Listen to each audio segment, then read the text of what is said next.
University మంచి భవిష్యత్తు కోసం తెలుగు విద్యార్థులు ఇష్టపడే యూనివర్సిటీ. కాల్ 9059052378 9059052379.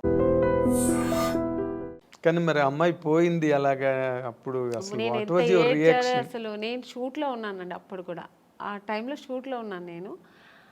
చెప్తే నేను నమ్మలేదు. సౌందర్యాన్ని వేరే ఎవరైనా చెప్తున్నారు, సౌందర్య ఎలా పోతుందండి, ఎందుకు పోతుంది అన్నాను. అసలు నమ్మలేదు నేను. అసలు ఇలా కెమెరా పెట్టి ఇలా సౌందర్య గారు పోయారంటే ఇంక నేను, నాకు పక్కన మనుషులు ఉన్నారని ఏడ్చేసానండి. ఎవరి దగ్గర ఉంది ఆ క్లిప్పింగ్స్ తెలియదు, కానీ చూసారంటే చాలా ఘోరంగా ఉంటుంది. చిన్న పిల్లలాగా ఏడ్చేసాను నేను. నాకు మాటలు రావట్లేదు, నాకు ఒక షాక్ లాగా అయిందనమాట. ఆ అమ్మాయి పోవడం ఏంటి అసలు. ఆ తర్వాత అసలు నేను దేవుడి దగ్గర నిజంగా నేను ఇది ట్రూ అండి, నేనైతే దేవుడి దగ్గర ఒక్కటే వేడుకున్నా, నన్ను తీసుకెళ్ళొచ్చు కదా అమ్మాయిని ఉంచేసి అనిపించింది ఆ టైంలో. అలా ఏడ్చేసాను నేను. సో చాలా మంచి అమ్మాయి కూడా అమ్మాయి, ఒక మంచి అమ్మాయి, పర్సనల్గా అన్ని విషయాల్లో చాలా మంచి అమ్మాయి. ఆ టైంలో అలా ఫీల్ అయ్యాను అనమాట. ఇప్పుడు అమ్మాయిని తలుచుకున్న రోజు ఉండదు నాకు. ఎప్పుడైనా సినిమాలు వస్తే, తన సినిమాలు చూస్తుంటే ఏడుపు వచ్చేస్తుంటుంది. నేననే కాదండి, అందరికీ సౌందర్య అంటే చాలా ఇష్టం. ఎందుకంటే అమ్మాయి ఎప్పుడు ఎవరిని ఒక్క మాట కామెంట్ చేయడం కానీ, లేకపోతే ఇంకోళ్ళని క్రిటిసైజ్ చేయడం కానీ ఉండదండి. ఆల్మోస్ట్ మీలాగే మీ ఇద్దరు కనుక త్రాసులు వేస్తే అలాగే మంచి మంచి క్యారెక్టర్స్ చేసింది, మంచి ఆర్టిస్ట్, ఒక అమూర్ లాంటి సినిమా చేసింది, మంచి మంచి సినిమాలు వేసింది అలా. కానీ అమ్మాయి ఒక మంచి లైఫ్ చూడలేకపోయింది కదా అనిపించింది. వాస్ షీ హ్యాపీ అండి బిఫోర్ మ్యారేజ్ ఆల్సో? హ్యాపీ అండి అమ్మాయి చల్లిమ. యాక్చువల్గా అమ్మాయికి అలా ఉండడం ఇష్టం, సినిమా ఇంట్రెస్ట్ తక్కువ అండి. తను నాన్నగారు చెప్పారని హీరోయిన్ అయింది, కానీ తర్వాత తనకి ఇంట్రెస్ట్ వచ్చి తర్వాత చేసింది, అది వేరు. తన ఇష్టం ఏంటంటే మామూలు మన ఒక లైఫ్ ఉంది కదా, మ్యారేజ్ చేసుకోవాలి, మనం మామూలు ఒక సామాన్య మనుషులాగా ఉండాలని, హౌస్ వైఫ్ లాగా మన అందరిలా ఉండాలని చాలా ఇష్టపడేది నాకు తెలుసు అమ్మాయి. అలాంటి ఒక లైఫ్ ఆ అమ్మాయి అనుభవించకుండా వెళ్ళిపోయింది. సినిమాలో ఒక అంత ఎదిగిన అమ్మాయి ఒక పర్సనల్ లైఫ్ అనుభవించకుండా వెళ్ళిపోయింది అనేది తలుచుకుంటే చాలా బాగా. అదే జగపతి బాబుని చేసుకుంటుందని ఒక టైంలో లేదండి, అసలు ఆ జగపతి బాబు గారికి ఆ థాట్ లేదు. ఆయనకు ఆల్రెడీ మ్యారేజ్ అయ్యి పిల్లలు ఉన్నారు, ఆయన అలా లేదు. జగపతి బాబు గారికి సౌందర్య అంటే రెస్పెక్ట్, అట్ ఎ టైం ఆయనకు చాలా ఇష్టం కూడా అమ్మాయి అంటే. ఆర్టిస్ట్గా మంచి ఆర్టిస్టు, వాళ్ళు బ్యానర్లో చాలా చేసిన సినిమా 2-3 సినిమాలు ఏదో చేసింది అనుకో. సో అంతే తప్ప అలాంటివి లేదు. సౌందర్యకైతే అసలు ఆ థాటే లేదండి, అస్సలు లేదు. మీకు ఆ థాట్ ఉంటే ఆ అమ్మాయి, ఎందుకంటే వాళ్ళ అన్నగారు చెప్పిన అమ్మాయి అబ్బాయిని పెళ్లి చేసుకుంటుంది. వాళ్ళ అన్నగారు చెప్పారని ఆ అమ్మాయి చేసుకుంది. వాళ్ళ అన్నగారు చెప్పి ఏ మాట, నాన్నగారు ఉన్నంత వరకు నాన్నగారు మాట వినేది. చిన్నపిల్లలాగే అండి వాళ్ళ ఇంట్లో. నెక్స్ట్ అమ్మరికి కూతురులాగే ఉండేది తప్ప చెల్లెలాగా ఉండేది కాదు. అమ్మరు ఏం చెప్తే అది వినేది. అలాంటి అన్నప్పుడు ఇంకా జగపతి బాబు గారి మీద అలాంటి అసలు అదంతా ఊరికి ఇండస్ట్రీ అంతా విపరీతంగా మాట్లాడుకున్నారు. లేదండి, మీ చెవిలో పడిందో లేదో నాకు తెలియదు, తెలుసు నాకు కూడా, బట్ లేదు అలాంటివి లేదు. ఆ అమ్మాయికి లేదు, జగపతి బాబు గారికి కూడా లేదు అలాంటి. ఆయన అసలు అందరితో బాగా క్లోజ్ గా మాట్లాడతారు, అలాగే ఆ అమ్మాయితో కూడా ఉండేవారు అనమాట. కాకపోతే అంటే ఎక్కువ సినిమాలు కలిసి చేశారు, అందుకని అలా వచ్చింది అది. వాళ్ళిద్దరూ కొంచెం ఒక 4-5 సినిమాలు కలిసి చేశారు ఆ టైంలో. అవును. తర్వాత ఇప్పుడు క్వైట్ కాంట్రాస్ట్ రోజా గారు. అవును, మామూలు ఆటం బాంబు. నిజంగా గర్వంగా ఉందండి, ఎందుకంటే మా ఇండస్ట్రీలో ఒక హీరోయిన్ ఒక పొలిటీషియన్లో వెళ్ళి అలా గట్స్గా మాట్లాడడం నిజంగా కదా.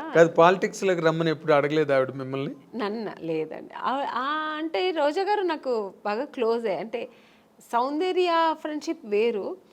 ఇప్పుడు రోజా గారు ఎలా అంటే సెట్లో ఉన్నంత వరకు చాలా బాగా మాట్లాడారు. మీరు ఇప్పుడు కూర్చుని ఉన్నంతసేపు క్లోజ్గా ఉంటారు, తర్వాత ఇంకా వాళ్ళ పనులు వాళ్ళకి, మా పనులు మనకి, అలా ఉంటారు ఆవిడ. ఆ ఫ్రెండ్షిప్ని అలా కంటిన్యూ చేయరు అనమాట. ఇప్పుడు అదే మళ్ళీ ఇళ్ళకెళ్ళి ఫోన్లు మాట్లాడుకోవడం కానీ, ఎలా ఉన్నావు, మళ్ళీ మెసేజ్లు, ఇప్పుడంతా ఫోన్లు వచ్చాయి, మెసేజ్లు పెట్టడం కానీ నేను పెడుతూ ఉంటాను, గుడ్ మార్నింగ్ మెసేజ్లు అన్నీ. తను దానికి రిప్లై చేస్తుంటుంది తప్ప పెద్దగా తను ఇంకా అంటే ఆ ఉన్న బిజీ అలాగా ఆవిడ అంతే కదా. చాలా బిజీ కదండి ఆవిడ. ఆవిడ పనులు చేసుకోవడానికి కూడా టైం ఉండదు. ఇంకా మాకు మా మెసేజ్ లేకపోతే పెడుతూ కూర్చుంటారు చెప్పండి. కరెక్ట్. సో అంతే కానీ ఆ ఫ్రెండ్షిప్ లేదని కాదు, టైం లేదు ఆవిడకి ఫస్ట్ ఆఫ్ ఆల్. ఎప్పుడు బిజీ ఉంటుందండి. ఇప్పుడే కాదు, మిస్ హీరోయిన్గా ఉన్నప్పుడు చూసారంటే తమిళ్లో బిజీ, తెలుగులో బిజీ, కన్నడలో సినిమాలు చేసేది ఆ రోజా గారు. ఫుల్ బిజీగానే ఉండేవారు ఆవిడ. అవును, ఫుల్. దాని తర్వాత ఇంక పాలిటిక్స్కి వచ్చి ఈవెంట్స్ చేసేవారు. ఎప్పుడు బిజీ ఉంటారండి. అవును. అంటే మీ ఇద్దరు మామూలుగా పాలిటిక్స్ గురించి మాట్లాడుకోవడం అలాంటివి ఏమి ఉండవు? లేదు, నాకు అసలు పాలిటిక్స్ అంత నాలెడ్జ్ లేదు, నాకేం తెలియదు. ఊరికే చూస్తుంటాను అంతే.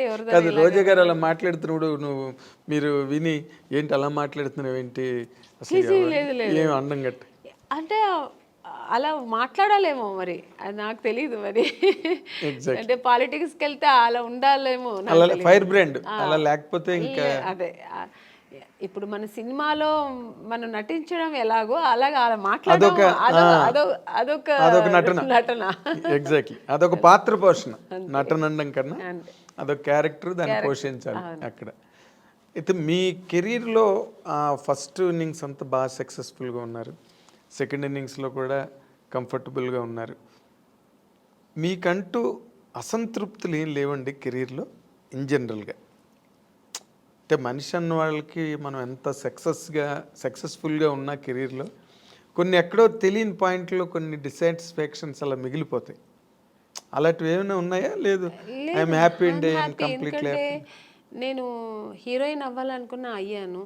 నేను అనుకోకున్న పాత్రలన్నీ నేను చేశాను. ఇప్పటికీ శుభలగ్నం అంటే శుభలగ్నం, మావి చిగురు, శుభ సంకల్పం, మిస్టర్ పెళ్ళాం, ఇలాంటి సినిమాలన్నీ చేస్తానని నేను ఎప్పుడు లైఫ్లో అనుకోలే. మామూలుగా హీరోయిన్స్ అంటే ఏంటి, 4 సాంగ్స్ ఉంటాయి హీరో పక్కన, రెయిన్ సాంగ్ ఒకటి ఉంటుంది, స్విమ్ సూట్ ఒకటి ఉంటుంది, సీషోర్ సాంగ్ ఒకటి ఉంటుంది, మళ్ళీ ఏదో రొమాన్స్ ఉంటుంది, ఇలాగే అనుకుంటాం కదా. అలా కాకుండా ఇప్పుడున్న జనరేషన్ కూడా, మేడం మీరు ఆ సినిమా చేశారు కదా, చాలా బాగుంటుంది మేడం, మొగుడు నమ్మేస్తారు కదా, శుభలగ్నం మేడం, క్లాసిక్స్ కదా అవి, క్లాసిక్స్, మిస్టర్ పెళ్ళాం, ఇలాంటి సినిమాలు కమల్ హాసన్ గారు చేశారు కదండి. మొన్న ఎప్పుడు చెన్నైలో షాపింగ్ వెళ్ళానండి. ఆ షాపింగ్ ఓనర్ వచ్చి తెలుగు ఆయన. ఫస్ట్ నేను ఏదో మేకప్ థింగ్స్ వెతుకుతున్నాను, మీరు మేకప్ ఆర్టిస్ట్ అండి అన్నారు. అండ్ నేను మామూలు వితౌట్ మేకప్లో వెళ్ళాను. నేను మేకప్ ఆర్టిస్ట్ కాదండి, నాకు మేకప్ థింగ్స్ అంటే. తర్వాత ఆయన కొంచెంసేపు అయిన తర్వాత, కాసేపు తర్వాత ఆయన గుర్తుపెట్టాడు, మీరు ఆమ్ని గారు కదండి. బాబాయ్ ఏంటండి ఇలా సన్నబడిపోయారు అన్నారు. సన్నగా ఉంటేనే అండి మళ్ళీ ఛాన్స్ దొరుకుతాయి, లేదంటే దొరకదు, లావ్ అయిపోతే ఎలాగా అన్నాను. అప్పుడు అన్నారు, మేడం మీరు అసలు మిస్టర్ పెళ్ళాం ఏం యాక్టింగ్ అండి అంటే, కొంతమందికి మిస్టర్ పెళ్ళాం నచ్చుతుంది, కొంతమందికి శుభలగ్నం నచ్చుతుంది. అలా డిఫరెంట్ రోల్స్ నేను చేసే అవకాశాలు నాకు. సో ఎక్కడ అసంతృప్తి అన్నది ఎక్కడ లేదు. అంటే అసంతృప్తి అంటే అది చేద్దాం అనుకుని నేను చేయలేపాను, లేకపోతే ఈ ఒకరితో చేద్దాం అనుకుని ఆ కాంబినేషన్ ఇప్పటికీ ఉందండి అది అసంతృప్తి. ఇప్పుడు మన శ్రీదేవి గారు చేశారు దాన్ని, మీండం కోకిల, అది వసంత కోకిల, ఆ క్యారెక్టర్ నాకు చేయాలని ఉంది, మిగిలిపోయింది కదా. ఇప్పుడు మళ్ళీ చేయలేము ఆ క్యారెక్టర్ చేయాలంటే. అవును, ఆ స్టేజ్ ఆ ఏజ్ దాటిపోయింది. అవును, అది అలాంటి సినిమా. అలాగే ఇప్పుడు రీసెంట్గా మనం బాహుబలిలో రమ్యకృష్ణ గారు అసలు ఎక్సలెంట్ క్యారెక్టర్ కదా అది. సో అలాంటి క్యారెక్టర్లతో దొరికితే నేను చేయాలి అనిపిస్తుంటుంది. ఆర్టిస్ట్కి ఎప్పుడు అసంతృప్తి, తృప్తి అనేది ఉండదు. ఈ క్యారెక్టర్ నేను చేయాలి, ఆ క్యారెక్టర్ నేను చేయాలి, అన్నీ నేనే చేయాలి, కామన్గా ఉండే తప్ప. బట్ నేను అనుకోని క్యారెక్టర్స్ కూడా నేను చేశాను కదా. అది ఇప్పుడు శుభలగ్నం అని నేను అనుకోలేదు, ఊహించిన క్యారెక్టర్స్ అవన్నీ. సో ఒక పక్కన ఆ సంతోషం కూడా ఉంది.